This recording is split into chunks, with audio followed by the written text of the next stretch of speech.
Hi Year 11, this video is designed to help you with your understanding of pest control methods. So that's how we actually do pest control. Remember that those introduced predators, things like rats, things like stoats, things like hedgehogs, they don't belong in New Zealand. They were introduced here. Evolution has not led to them being here. They turned up on boats, they turned up with settlers 500, 600 years ago, and they have had an impact on species that have no mechanism of being able to compete with them, simply because there's thousands of years of divergent evolution between the two of them. So, removing them needs to be done humanely. It's not about causing pain or suffering to a living thing, but it is about removing them from the native environment to retain and sustain that environment and the organisms within it. So, ways we do that.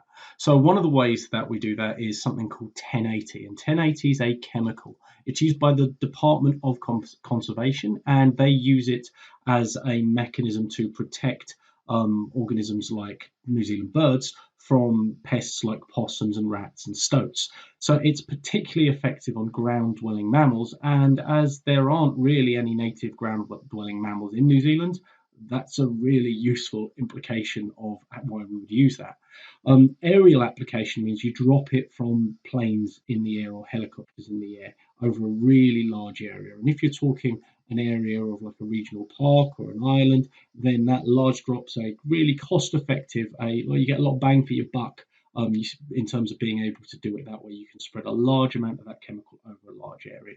It naturally breaks down and it doesn't leave anything in the water or the soils, and that means that it's not going to get built up in the food chain. So if something eats it and something eats that something, there's not going to be that build up of 1080 that would cause its own problem.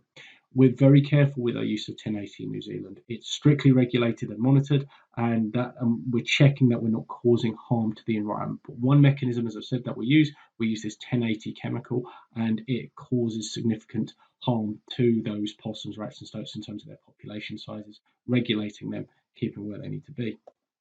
Okay, there's a YouTube clip, but we're not going there. Another mechanism that we can use to target specific pests is traps and baits. And that's basically exactly what it sounds like. You lay a trap, the trap has bait, in will come a pest species, such as a stoat or a rat or a hedgehog. That trap will basically allow you to keep the local population of a pest down. However, over a really large area, that strategy is going to have some inherent limitations. So they're used as a mechanism of controlling a local area, and they can often, in those traps, have baits that have got toxins, like chemicals that will target a specific pest. So an example would be brodifacoum, and that will cause the toxin to well, it will cause the death of the pest. It's effective, it does work, but you've got to be laying traps, you've got to be maintaining traps, you've got to be reloading traps. And in New Zealand, that's 5 million a year on stoats and rat trappings. So it's in a local area, yes, it works, but it is an expensive way of doing things. It is not as cost effective as a 1080 drop. The Department of Conservation works with councils, works with local communities. They put in place their pest control projects, and so there is an efficacy. They do work, but as I said, not as well as other methods. So, if you've got pest control happening, how do you know if it's working? Because you need to know what you're doing there. You need to be able to track that pest population and get an inkling that it's actually going down, that you're reducing the numbers of them. So you monitor, and your methods of monitoring are kind of important, okay? Because they're things that are going to help you in understanding this internal. But bigger picture here, guys. This is a way that we sustain the biodiversity of the country that we live in, and knowing that those pest numbers are coming down is an important part of that. So one thing you might see if you've ever walked up or walked through a regional park or somewhere like Rangitoto Island, you'll see little tracking tunnels, and those are weatherproof tunnels that have an inked card. And what that will do is the organism will walk over, the pest will walk over that ink card, and as it does, it will leave a little imprint of its footprint behind in the tunnel. And you've got a nice little picture of that here. They're lured in with a bit of peanut butter. So in they come. They walk over the inked part, and then on the actual card underneath, they'll leave an imprint of their footprints. And because stoat and a rat and a hedgehog or a possum or a cat or a dog or other mammals that you care to name, they have different types of footprint. You can identify them, and the number of footprints would give you an inkling as to how many of those are in that area. So, why go through the tunnel? Why would it be lured in? Well, they'll be lured in because they will be a lure of something like peanut butter. And if you're a rat or a mouse or a hedgehog, you blooming love a bit of that. There'll be other species of pest that will be lured in by things like chicken necks or eggs. You put the appropriate lure in to get the population guess, well, the population estimate of the pest that you're looking at. So here's some examples, and you then got your tracking ink really clearly laid out. You've got your tracking card, and you can see how you're getting your footprints being put onto those from there. Gives you an idea of what's actually in one of those boxes. So what do you do with that data when you've got it? Well, it's going to leave that image of its footprint. The inks are going to be on the card, and it won't smudge or blur because you use a type of ink that's going to be helpful. The ink is going to be water resistant, so it won't be being rubbed off or worn away. And then you just have a proper old look with the type of imprint that you get. A magnifying glass will do the job. A lot of time doing this and becoming aware of what the different feet look like for the different absolutely helps you. Obviously, you can start measuring things in terms of width to get an idea of the number of individuals you might be dealing with, or what's going on here in terms of the densities of a pest in an area.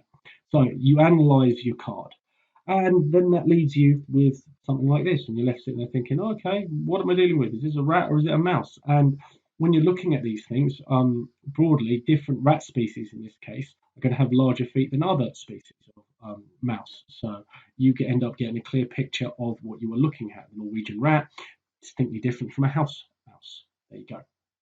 So, rat or mouse. As you could see in that last diagram, you had the feet that are very similar in width. But if we're looking at where the toe is, it's in a slightly different place between a rat than it is between a mouse. Let's go back and have a look. See, go look at that toe.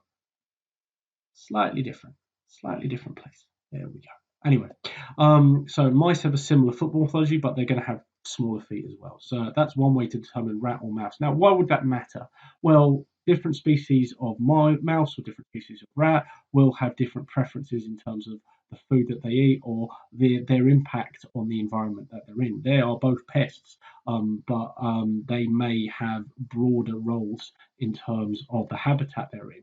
They may, if you're example for a rat, you can actually be accessing and eating lots of different types of food, lots of different types of plant, and that may not be the case for every species of introduced mammal. So not all pests are as bad as each other, but broadly pests are bad. Okay, another example, you've got ferrets, stoats, and weasels, and looking at them again, you can see your difference. Your ferret's got a very clearly different footprint to your stoat. Okay. So when we talk about ferrets, stoats, and weasels, you will hear the word mustelid, and that's a way of generically grouping them together in the same way that you might use the word canine or feline for a cat or a dog. Now, when we look at these, the big thing about stoats is that they walk up on their toes, and that means that they're ready to be able to spring and move. If you ever watch a YouTube video of a stoat, they're very, very agile. What that means is that their central pad on their foot does not always make a impression on the ground, and their second and third toes are quite close, so it gives them a distinctive foot impression.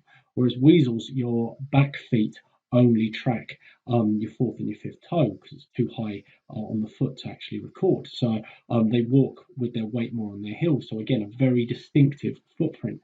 Your ferret, on the other hand, will have that central pad on its hind feet, and that will look very, very different. Again, you've got a little inverted U.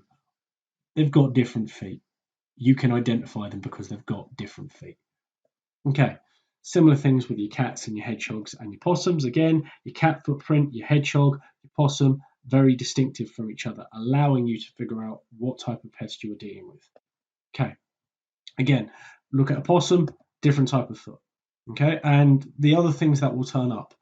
you're out in the forest, they're not going to be the only things that are out there. There are your native insect species that will also be around. And so you can see here what the differences would be between a gecko or a weta or an ant species. Okay, and there I think broadly you're going to be able to see significant differences between them.